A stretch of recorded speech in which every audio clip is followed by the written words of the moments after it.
Welcome back everyone. In this video, I will discuss about read-only annotation in Flutter MobX.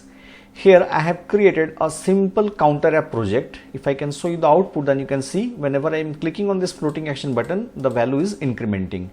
For that, I have created a counter class here, and it consists of a count observable variable and a increment action method. And in main.dart, you can see that in the floating action button, let me remove this, I am calling the counter.increment method, right?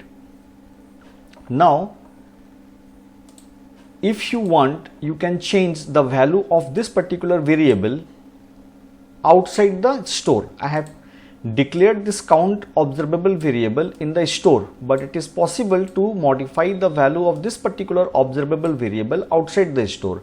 This means if you want, you can modify its value here. It is possible. But suppose you don't want to modify the value of this count variable outside the store. In that case, we can use the read-only annotation. Read-only annotation is used to mark the variable as observable and ensures that the variable can only be read and not modified outside the store. Read-only automatically creates a getter. What we need to do is that simply instead of @observable, here we need to use @readonly, declare this variable as underscore, and here also we need to use underscore. There is double ampersand. Let me remove this @.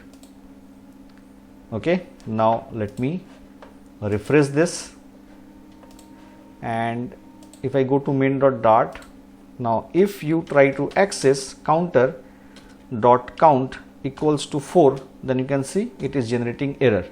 Okay, there is not a setter named count in the class. It is generating error. Fine.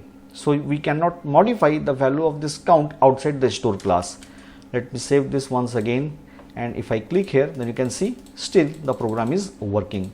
This is how we can use the read-only annotation in Flutter MobX. That's it for today's video. Thank you so much for watching.